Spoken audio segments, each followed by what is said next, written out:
Bendiciones, hermanos. Damos gracias a Dios nuevamente por estar aquí con vosotros. Vamos a abrir nuestras Biblias en el Evangelio de Cristo según San Marcos, el capítulo 8.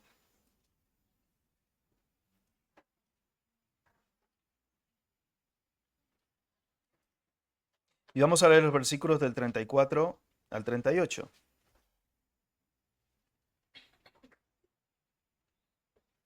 Marcos 9, perdón, 8. Me he saltado casi 6 meses. Bueno, acá el hermano Costello, del 9 no vamos a durar tanto, ¿no? Solo. Bueno. ¿Tenemos ya la escritura? Dice la palabra de Dios. Y llamando a la gente y a sus discípulos les dijo, si alguno quiere venir en pos de mí, niéguese a sí mismo y tome su cruz y sígame. Porque todo el que quiera salvar su vida la perderá, y todo el que pierda su vida por causa de mí y del Evangelio la salvará. Porque ¿qué aprovechará el hombre si ganare todo el mundo y perdiere su alma? ¿O qué recompensa dará el hombre por su alma? Porque el que se avergonzare de mí y de mis palabras en esta generación adúltera y pecadora, el Hijo del Hombre se avergonzará también de él cuando venga en la gloria de su Padre con los santos ángeles. Que el Señor nos bendiga con su palabra en esta mañana. Amén. Hace unas semanas estuvimos tratando este pasaje, pero nos quedaron algunos detalles quizás por tratar, y habíamos hablado con el hermano Costel y prefirió que yo terminara de dar lo que eran los datos de este capítulo 8,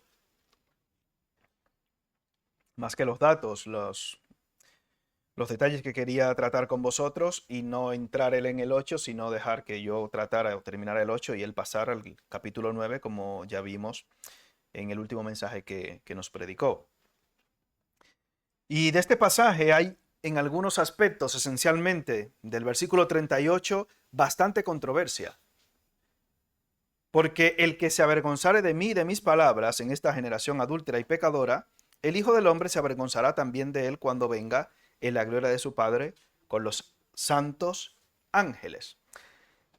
Y algunos utilizan este pasaje también para sugerir o para indicar que la salvación se pierde. Entonces, hoy trataremos un poquito acerca de esto para que nos quede medianamente claro este asunto. Cuando vemos aquí en el versículo 34 a Jesús hablando, es importante que detallemos y que notemos que se refiere a dos grupos de personas. Versículo 34. ¿Cuáles son esos dos grupos de personas que cita Jesús en el versículo 34? La gente y sus discípulos. Hay dos grupos, la gente y sus discípulos. No está hablando solo a un grupo de personas, sino a dos. Y eso es algo que tenemos que tomar en cuenta. Y hay una distinción entre la gente y los discípulos. Y usted hoy se tendrá que preguntar en su corazón, ¿pertenezco a la gente o soy discípulo? Y ahí entonces está la clave en tu corazón y en el mío para saber qué parte me toca. ¿Recuerdan cuando Jesús habla acerca de los que van a la derecha y a la izquierda, no? Habitualmente vemos estos dos grupos, como vemos al grupo de los que creen y de los que no creen. Dos grupos grandes en los cuales usted y yo debemos encuadrarnos en uno de ellos. Y tomando en cuenta este pasaje, en el versículo 34, quizás eso nos ayuda a tomar una comprensión más amplia del resto de cosas que Jesús aquí dice y plantea. ¿Quiénes de ustedes tienen la Biblia con la letra de Jesús en rojo? A ver, muchos. Vale, bien. Eso no quiere decir que esas sean más palabras de Dios que el resto, ¿eh? Eso también hay que aclararlo. Que hay gente que dice, no, la palabra de Dios solo viene en rojo. No, todo es palabra de Dios. Así que hay que tomar eso en cuenta. Pero sí es importante que destaquemos aquí que hay dos grupos, la gente y los discípulos. Y ya tratamos la última semana que yo estuve hablando aquí con vosotros o predicándoles el domingo, que si alguno quería venir en pos de mí, dice Jesús, niéguese a sí mismo y tome su cruz y sígame. Como hemos dicho, aquí estamos voluntariamente, gracias a Dios. Algún niño o algún adolescente dirá, no, me obligaron. Espero que no sea así, pero bueno, a veces te tienen que obligar a algunas cosas hasta que tú entiendes qué es lo mejor para ti. Y algunos desde que cumplen un poquito la mayoría de edad o crecen un poquito más, que tristemente hacen, tristemente. Pero eso es algo que pasa, lamentablemente. No podemos obligar o forzar a la fe a la gente. No podemos, no tenemos esa capacidad como la Iglesia Católica, ya sabéis que lo hizo en su momento con las cruzadas y con algunas otras cosas. ¿Y cómo le salió eso al final? Le repercutió negativamente, aparte de muchas torturas y muertes, etcétera. Todo el que quiera salvar su vida, versículo 35, ¿qué va a pasar con él? La perderá. Y todo el que pierda su vida por causa de mí y del Evangelio, ¿qué? Estuve leyendo esta semana un artículo. Habitualmente yo creo que quizás la fuente más fiable en cuanto a este tipo de estadísticas, aunque vale la pena destacar que dentro de las estadísticas la Asociación de Puertas Abiertas incluye muchos grupos que quizás nosotros no catalogaríamos de forma directa como cristianos. Pero en el 2024, en un estudio que ellos hicieron a nivel mundial, 13 cristianos, entre comillas, son asesinados cada día por su fe. Y da una lista de países en el artículo, pero que en el artículo este, que quizás si queréis alguno de vosotros se lo puedo compartir posteriormente, refleja que de esos 5.000 asesinatos relacionados con la fe cristiana al año, muchas veces la gran mayoría que todavía no están aquí reflejados ni siquiera se cuantifican. Ustedes saben que en otros países, tristemente, esencialmente países árabes y algunos países también de África que tienen como religión predominante la religión musulmana, la vida de un cristiano vale muy poco o nada, tristemente. Pero esto tiene muy poca prensa y muy poca publicidad. Si hacen algo, agravian en algo, agreden o hasta matan a alguna persona que se identifique en el colectivo LGTQ, ¿por dónde va? Por plus, ¿no? LGTBQI+, eso sale en el mundo entero. ¿Habéis notado eso? Eso sale en todos los noticiarios de aquí de España, porque si tú no lo sacas en el noticiario, significa que tú estás en contra de la inclusión, por decirlo de alguna manera. Pero al año están matando mínimo, mal contados, 5.000 cristianos más o menos en el mundo. Eso no sale en el telediario. Eso no sale en los informativos. Cuando vemos este pasaje que Jesús aquí expresa de su propia boca y con sus propias palabras que el que quiera salvar su vida la va a perder y el que pierda su vida por causa de mí del Evangelio la salvará, este tiene un componente literal, que es lo que estamos hoy viendo, y era algo con lo cual tenían que identificarse los discípulos en esta época. ¿Recuerdan cómo fue muerto Esteban, no? Muerto literalmente. Pablo cuenta todas las vicisitudes que pasó, hasta fue apedreado en Listra y dado por muerto. ¿Recuerdan? Los rodearon los discípulos, oraron y se levantó. El Señor le dijo, muy pronto para que te mueras. Tú sigue sufriendo por mi causa, por el Evangelio. Porque dice el mismo Jesús, hablando, que él le iba a enseñar a Pablo qué era necesario o lo que era necesario padecer realmente por el Evangelio. Jacobo, ¿cómo fue muerto? Dice la Escritura. La espada. Y otros muchos más de las Escrituras que vemos, siendo fieles a Dios, apóstoles, siervos de Cristo, fueron muertos. Y podemos ver en la historia, en todo lo que son las crónicas, etcétera, cómo muchos fueron quemados en la hoguera, muertos. Y los mismos profetas del Antiguo Testamento también sufrieron el martirio por cumplir con la palabra de Dios. Hay un sentido literal en este aspecto de que todo el que quiera salvar su vida la va a perder, o todo el que pierda su vida por causa de mí la va a salvar. En este país en el que nos encontramos, en España, y en otros muchos países también de Latinoamérica y países occidentales, es muy poco probable que físicamente te maten por tu fe. Yo no recuerdo, sí que han matado personas de fe, entre comillas. Por ejemplo, en República Dominicana no hace mucho, en un confuso incidente, acribillaron, porque allí la policía tiene gatillo, como llaman, gatillo alegre o gatillo fácil, acribillaron a una pareja, un matrimonio que eran predicadores, etcétera, iban de una campaña y parece que le dieron el alto y no se pararon. Entonces allí la policía tiene el gatillo alegre. Supongo que en otros países no será tan así, pero allí sí que tienen el gatillo suelto y tristemente le mataron. Son cosas que pasan, o algún ladrón puede matar a alguna persona creyente también. Antes le respetaban un poquito más, andabas con tu Biblia y por lo menos te respetaban un poco y te decían de buena manera, cristiano, ¿tienes algo para mí? A mí, gracias a Dios, no me pasó, pero sé que eran cosas que pasaban. En Latinoamérica no es ninguna cosa extraña que te roben, no es extraño. Digo, por no decir ningún país en particular. Pero probablemente por tu fe cristiana no te van a matar físicamente. Sí te pueden matar, entre comillas, de una manera simbólica. Te apartan, se alejan de ti, no tienen contacto contigo, etc. Y tú y yo como creyentes debemos entender que si queremos salvar nuestra vida, nuestras relaciones o nuestra reputación dentro del mundo en el cual nos movemos, si pretendemos salvar eso en detrimento de Cristo, ¿qué va a pasar con nosotros? Dice, nuestra vida se va a perder. No hay algo en tu vida por lo cual tú puedas cambiar a Cristo. Y si lo intentas hacer, vas a perder tu vida. No hay ningún tesoro más valioso que Cristo. ¿O tú consideras que hay alguno que sí?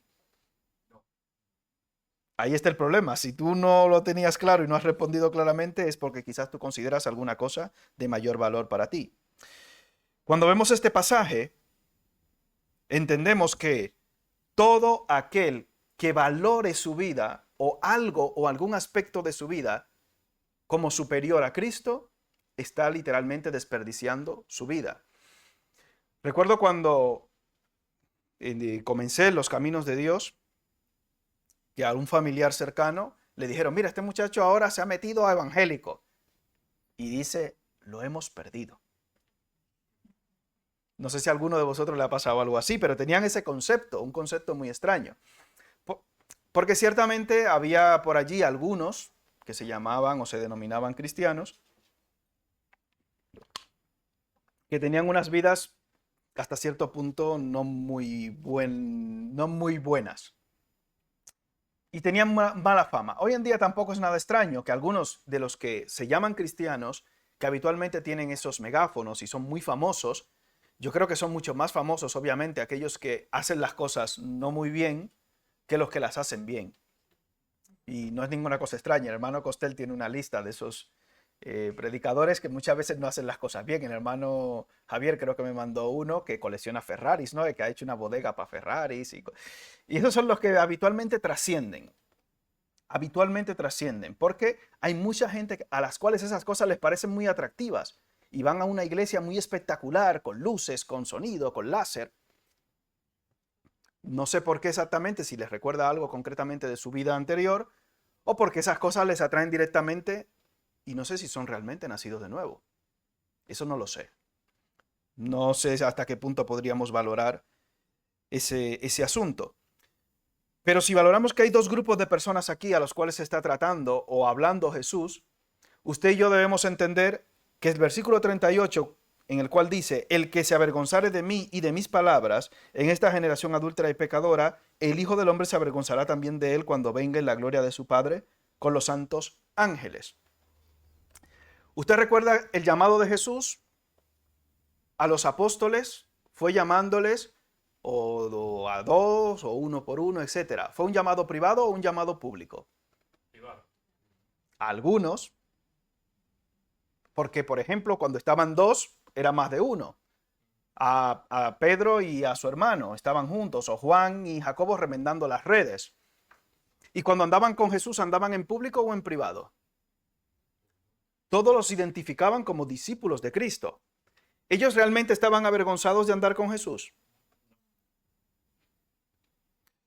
Cuando vemos aquí que Jesús dice, el que se avergonzare de mí, de mis palabras, en esta generación adúltera y pecadora, yo me avergonzaré de él cuando venga en la gloria de mi Padre con los santos ángeles. ¿Se refiere a la gente o a los discípulos? A la gente.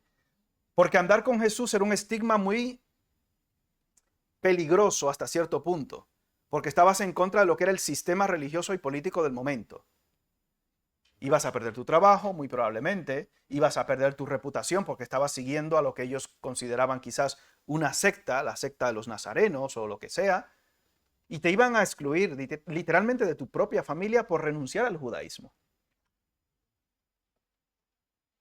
Pero vemos a Pedro cuando estaba en el patio de la cárcel. ¿Qué hizo Pedro?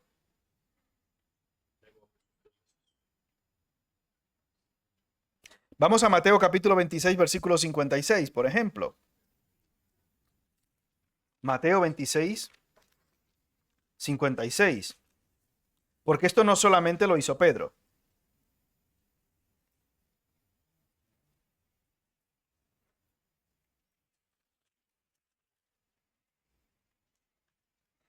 Cuando estaban prendiendo a Jesús,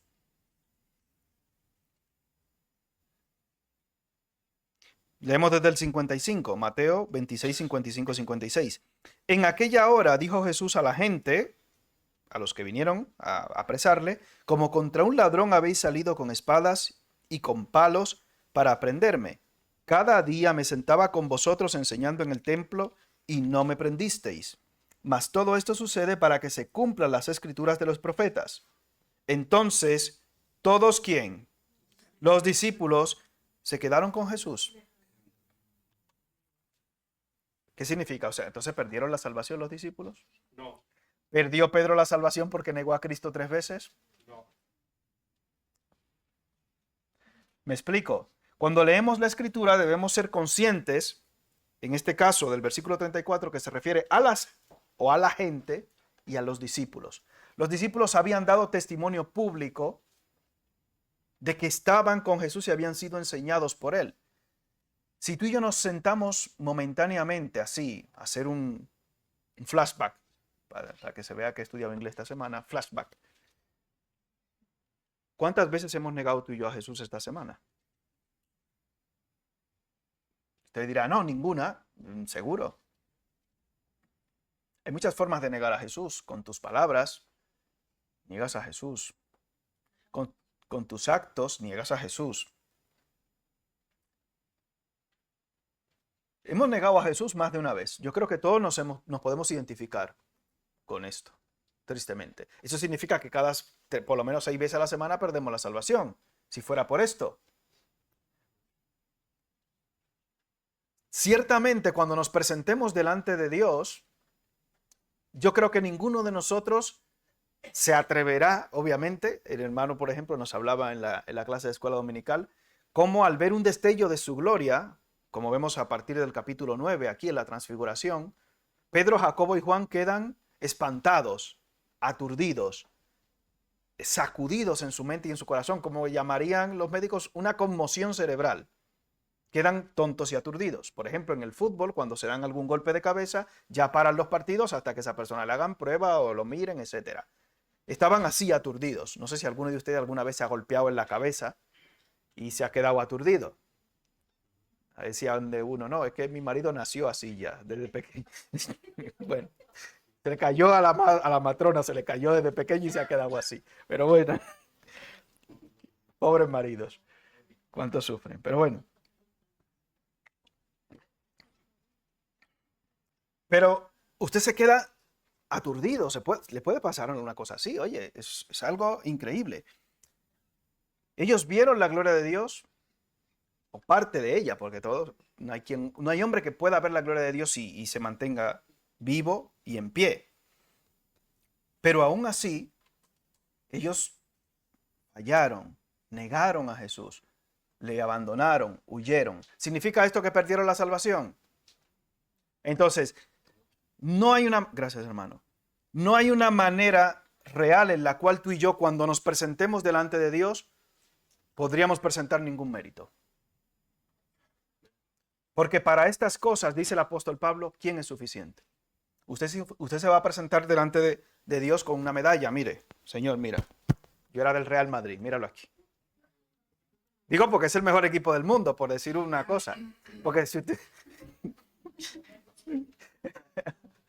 Por ejemplo, eso es por decir un ejemplo así, que es quizá lo más grande en esta tierra a nivel deportivo decir que usted es del Real Madrid, pero bueno.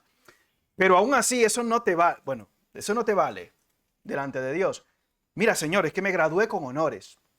No me malinterprete, el hermano se va a graduar el lunes, por la gracia de Dios. No me bueno, ya Johnny se graduó también, ya los niños se están graduando. Isabela, ¿tú te graduaste? No, te hubiéramos puesto de ejemplo, Jesús. Pero con honores, ¿no? Tienes que sacar para que lo digamos públicamente aquí. Vale. Bien.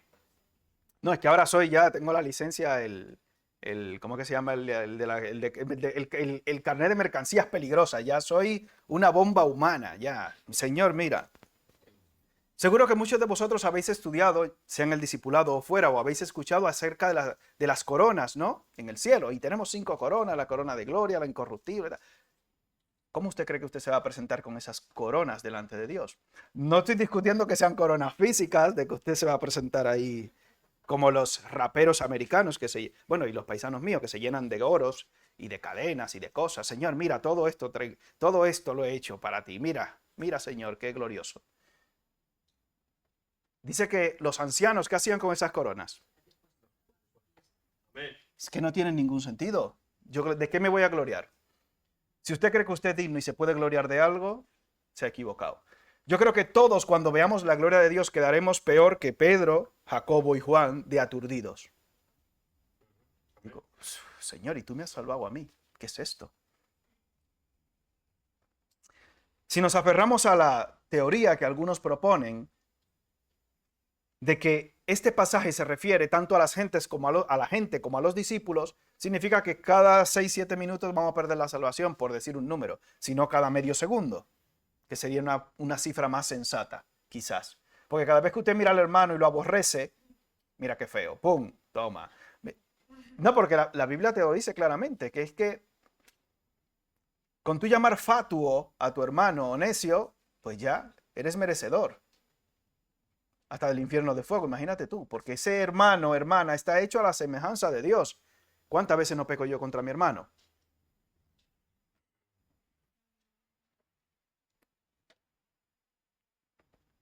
¿Avergonzamos al Señor con nuestra mente, con nuestro corazón y con nuestros actos? Sí, mucho todos los días. Por eso no hay otra manera en la cual tú y yo podamos, sino a través de Cristo, presentarnos ante Dios. Si vamos a 2 de Timoteo, capítulo 4, encontramos que el apóstol Pablo también sufrió algo parecido a lo que sufrió Jesús aquí. 2 de Timoteo,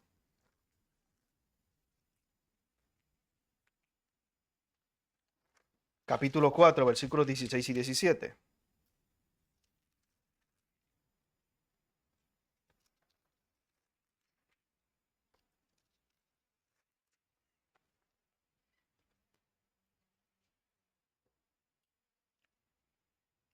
¿Lo tenemos? Sí. Dice el apóstol Pablo, en mi primera defensa, ninguno estuvo a mi lado, sino que todos, ¿qué? Me desampararon. No les sea tomado en cuenta. Pero el Señor estuvo a mi lado y me dio fuerzas para que por mí fuese cumplida la predicación y que todos los gentiles oyesen. Así fui librado de la boca del león.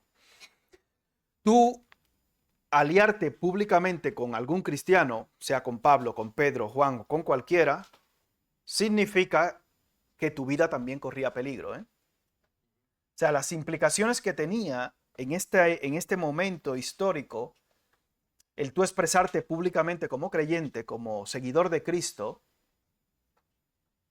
tenía consecuencias que acarreaban probablemente tu muerte.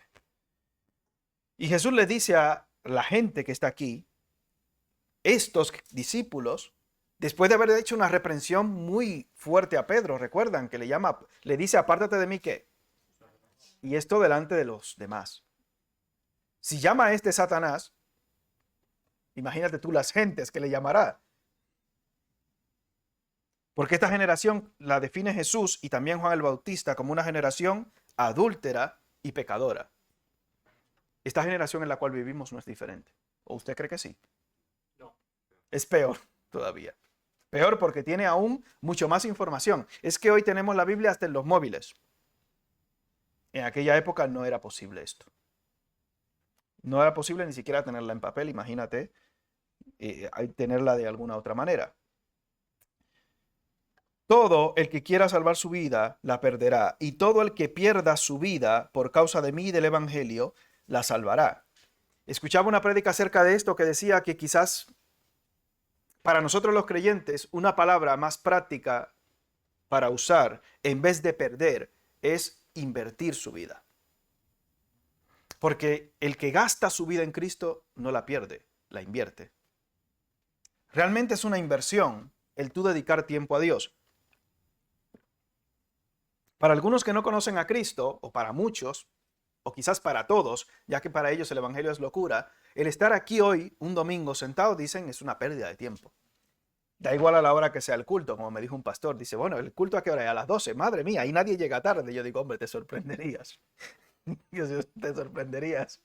Que sí, que se encontraba el culto muy tarde. Dice, bueno, que la iglesia votó y pues así se quedó. Bueno, no pasa nada. Si algún día cambian las cosas y la iglesia también quiere subir la hora, bajarla no, por favor, pero subirla, que ya si lo ponemos a la 1 y llegan a la 1:40, pues ya, pero bueno, ya eso, espero que cuando ya tengamos la reunión anual, queremos que sea, si Dios quiere, para septiembre, cuando volvamos de las vacaciones, pues ya, si surge lo del cambio, se puede proponer, pero si no, no hace falta, pues lo dejamos así. Bien, pero para que lo tengáis pendiente. No es una pérdida, sino una inversión. Lo que no puedes pretender es, Señor, mira, me he portado bien y he ido 3 domingos seguidos a la iglesia, así que me tienes que bendecir esta semana, ¿eh? No negocies con Dios de esta manera. Con Dios esas cábalas y esos cálculos no salen. Como me dijo uno. Y es que yo me porté bien y he estado haciendo y he hecho el devocional 17 días seguidos. Y participé en la rifa y no me gané el hacer. No, me lo dijo en mi cara. Y yo digo, esa persona hoy no está en la iglesia. Fíjese qué cosa, ni en Cristo tampoco. No era nada extraño para esperar, claro, obviamente. Quería hacer trueques con Dios. Y esto lo voy a decir, es un tío mío. Este es un tío. No tío de lo que dicen aquí en España, tío. No, un tío de sangre. Que él oraba a Dios para sacarse la Bonoloto. Y que cuando él se sacara esa Bonoloto, ya vería a Dios cuántas buenas obras iba a hacer. Yo no he visto que... Yo creo que no se lo ha ganado, obviamente. Yo creo que no se lo ha ganado. Y creo también que no se lo va a ganar tampoco. Pero oiga, ¿cuál era su esperanza? Bueno, amén, dice el hermano. Hombre, si me cae algún millón, hermano. Amén. A ti el tío mío no te va a dar nada, yo creo. Amén. Pero él decía esto. Y yo soy más cristiano que los que están en la iglesia. Pero yo le oro a Dios. Y si me da eso, fíjese que hay cristianos que oran de esa misma manera y que hacen negocios con Dios. Y esas cosas a la gente le gustan. No, es que, como decía un predicador de estos malandros, es que tenemos un Dios de pactos. Dios de pactos. Haz un pacto y dale el dinero por adelantado si quieres que se te multiplique. Eso suena bonito, pero es mentira. No caigan en eso, ¿eh? Que hay sitios por ahí donde la gente esas cosas le llaman y le gustan. Le encantan. Venga, échelo aquí. En este alfolí divino. El alfolí, venga, échelo aquí. Y ahí van la gente echando. Llevan a 2 o 3 que son de mentira y lo echan. Mire aquí. Bueno, tenga cuidado con esto. La vida en Cristo no es una pérdida, sino una inversión. Le decía ayer a los jóvenes acerca de un escritor famoso que decía esto, que cuando un joven viene a los pies de Cristo, un niño, no solamente se gana una vida, un alma, no solamente, perdón, se gana un alma, sino también una vida. Amén. Es una doble ganancia. Por eso es que la gente o los hermanos que se dedican en su ministerio a trabajar con niños, no solamente invierten en almas, sino también en vidas. Y eso se produce en un desarrollo de la iglesia y de la sociedad también impresionante. No recuerdo qué predicador era que decía, dadme un niño y en 7 años lo convertiré en un hombre de provecho o algo así. Ahora no me acuerdo, pero bueno, ya si me acuerdo por ahí la encuentro, se las compartiré. Pero es esa inversión en el niño y en el joven que no solamente lleva a un cambio en el momento, sino un cambio a largo plazo y en el futuro. un cambio para bien en el futuro. Qué interesante sería para nosotros cuidar en ese sentido los jóvenes y los niños. No quiere decir que los mayores ya, dice, bueno, ya están un poquito pasaditos, pero no significa eso que esos años que el Señor te dé en buena salud, en buen estado, no los aproveches para Cristo. No quiere decir eso. Es que ya yo no valgo para nada. Mentira. Mentira. Tú sí vales. Tú sí vales, porque si no, estarías ya con el Señor. Si no tuvieras cosas que hacer aquí en la tierra, porque el mismo apóstol Pablo lo dice. Dice, el estar aquí en la tierra, yo prefiero morir y estar con Cristo, dice Pablo, lo cual es muchísimo mejor, pero estar aquí me es necesario por vosotros. Si el Señor te tiene aquí, es con un propósito. Y eso es lo que tienes que intentar buscar en tu vida, el propósito por el cual el Señor te tiene aquí. En el versículo 36, ¿qué aprovechará el hombre si ganare todo el mundo y perdiere su alma? Y en el pasaje paralelo dice, si se destruye y se pierde a sí mismo. ¿Qué aprovechará el hombre si ganare todo el mundo y perdiere su alma? Hay una frase que quizás muchos de vosotros conocéis, que es, que alguna gente un poquito más mayor dice, cuando yo tenía tu edad, me comía el mundo. Si yo hubiera tenido tu edad, me hubiera estado comiendo el mundo. ¿La habéis escuchado esa frase, no? Te va a dar una indigestión, vamos, terrible. Bueno, a Josué, ¿no? ¿Dónde está Josué? Que no lo veo. Bueno, Josué, fuimos de otro día a un buffet libre y comió poquísimo. Me he sorprendido. Yo creo que está enfermo el muchacho. Ha comido poquísimo. Comió menos que yo, que eso es ya mucho decir. Ya me ha asustado. Pero bueno, estoy preocupado. Así que hay que orar por el hermano. Pero escuchamos hasta cierto punto esa frase de que te comes el mundo. ¿Realmente podemos tú y yo comernos el mundo? Pues no. Porque estamos en el mundo, pero no somos del mundo.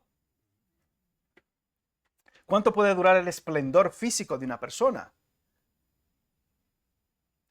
En esta semana estaban viendo un reportaje de Cristiano y Messi. Los grandes ahí. Y creo, bueno, a Messi lo eliminaron no hace mucho del torneo este que están jugando, de los mundiales y tal.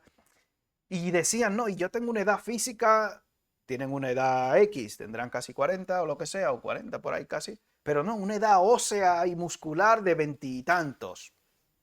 Vamos a suponer que sí, no pasa nada, es verdad.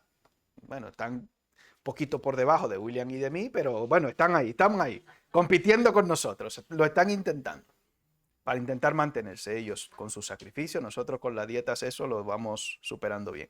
Pero, ¿cuánto tiempo más? Porque sacaban unos vídeos y yo veía esos partidos que yo recuerdo haber visto, de que lo ponían a competir a unos con otros, ahí, y te pone a ver, yo digo, ya han pasado 10 años de esos partidos, ¿eh? Parece que fue ayer, pero han pasado 10 años. ¿Qué aprovechará el hombre si ganare todo el mundo y perdiere su alma? Ese esplendor, ¿cuánto tú crees que va a durar? ¿Cuándo es el buen tiempo para venir a Cristo? Hoy. Amén. Hoy es el día aceptable, ahora es el tiempo de salvación. ¿Cuál es el buen tiempo para hacer la voluntad de Dios, para servir a Cristo? No hay más.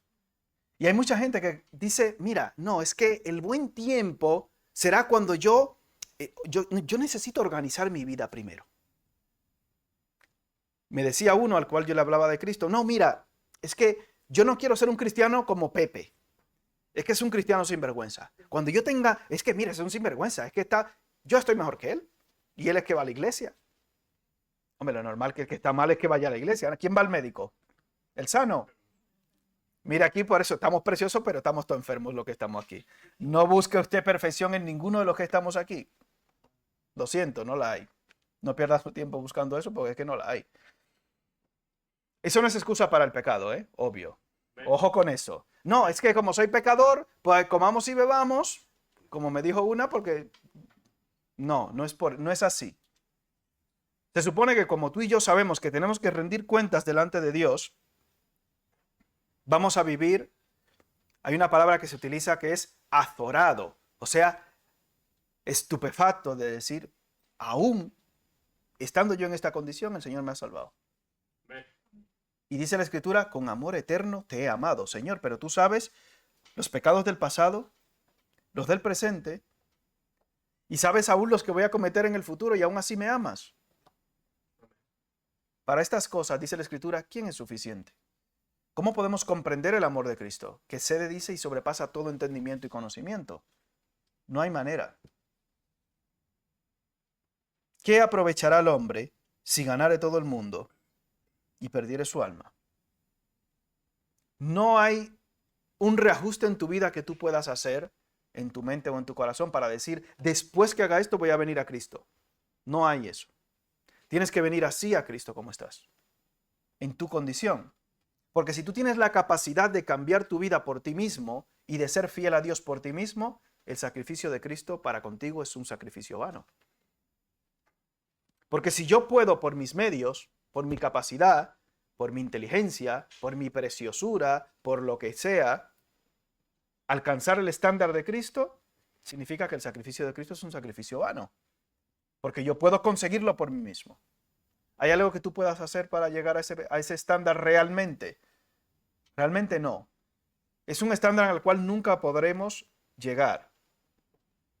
A la estatura, a la medida de la plenitud de Cristo, en esta tierra nunca podremos llegar. ¿Eso es excusa para que no estemos constantemente intentándolo? No.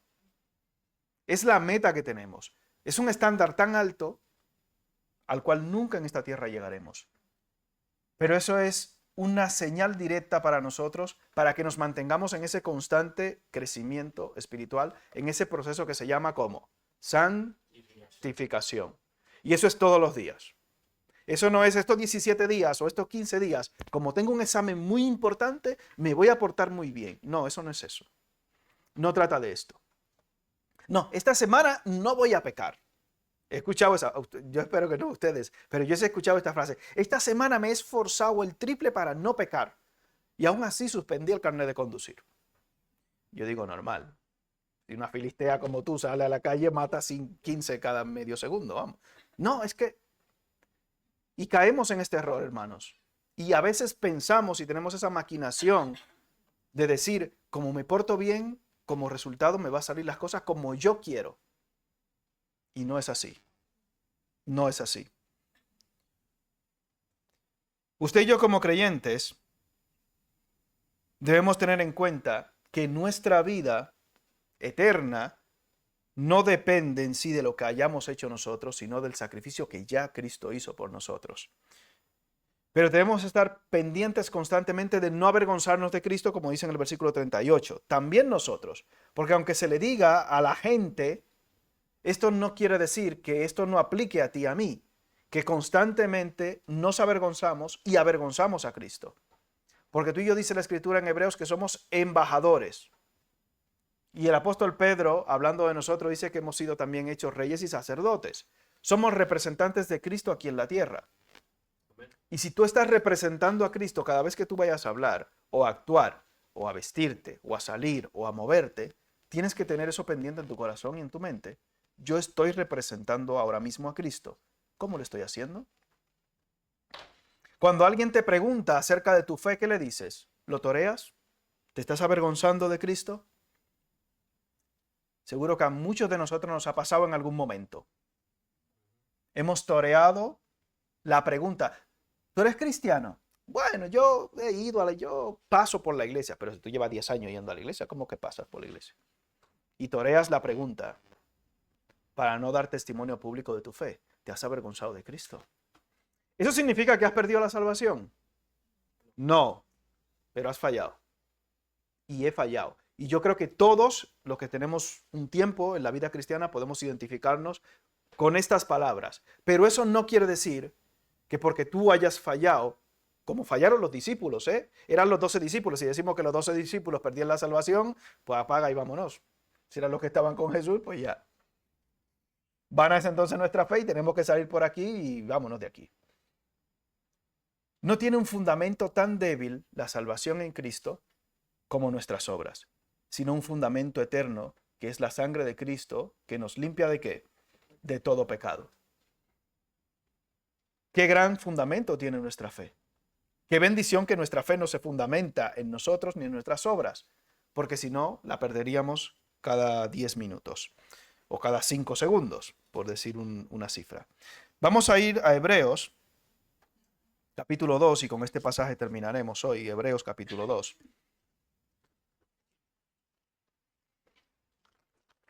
Versículos 11 y 12.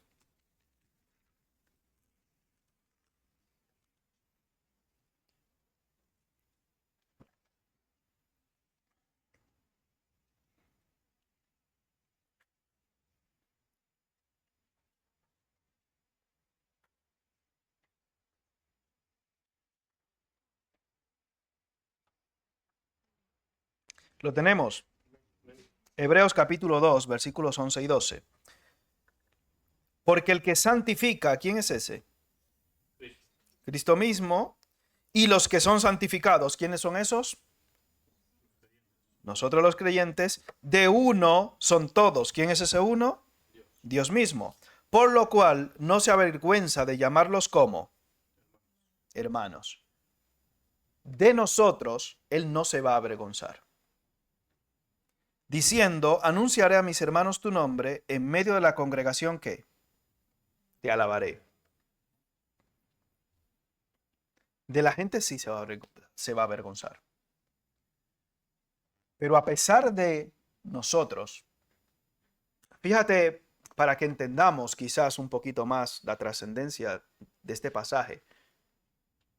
Él me santifica y yo estoy constantemente en este proceso de santificación en el cual día tras día, momento tras momento, le fallo, le niego, me avergüenzo de Él, le soy infiel de muchísimas maneras a Cristo. Y aún así, Él no se avergüenza de llamarme hermano. ¿Qué amor es este inexplicable?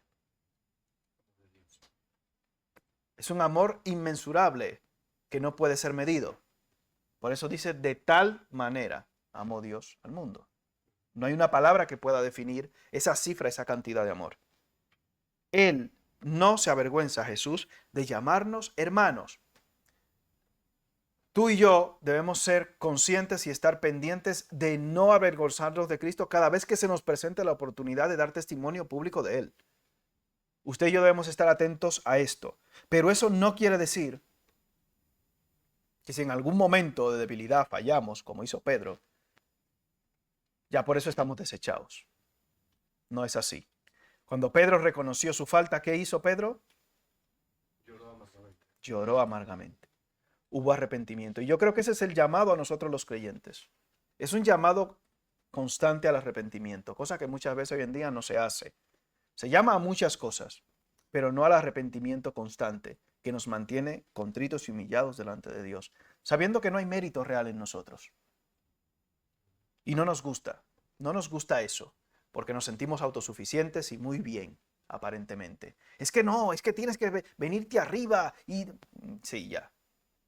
¿Quién es suficiente para estas cosas? Quitar lo que es el egocentrismo que se presenta muchas veces en el evangelio humanista y aprender a centrarnos realmente en el que es verdaderamente importante, que es Cristo. Que sea un evangelio y una vida cristocéntrica la que vivamos nosotros.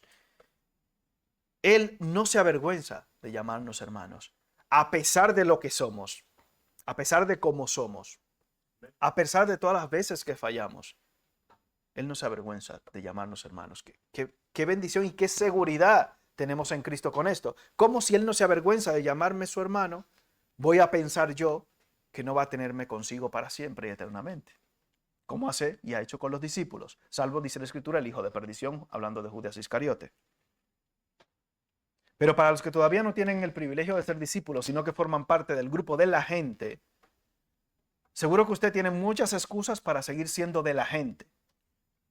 Pero de esos a los cuales la Biblia cataloga como gente o el otro grupo, de esos dice la Escritura que se avergüenzan de estar, dice Jesús: yo me avergonzaré de ellos delante de mi Padre que está en los cielos.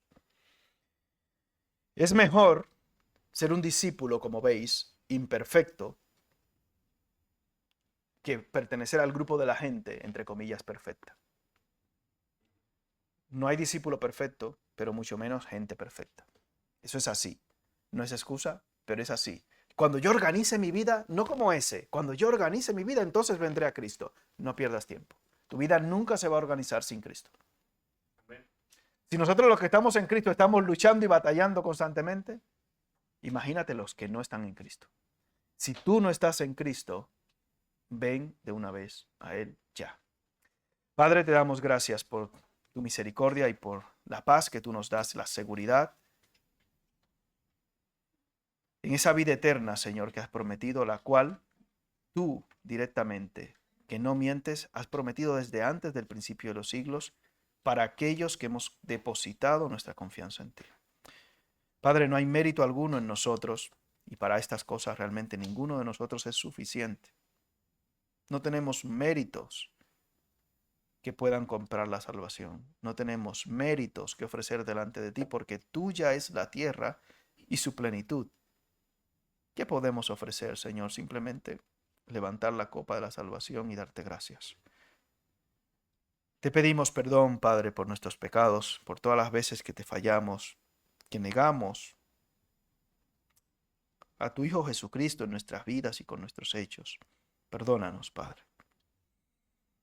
Que podamos en nuestros corazones, cada vez que seamos conscientes de esto en nuestras vidas, llorar amargamente, para que seamos restaurados contigo y en la comunión contigo.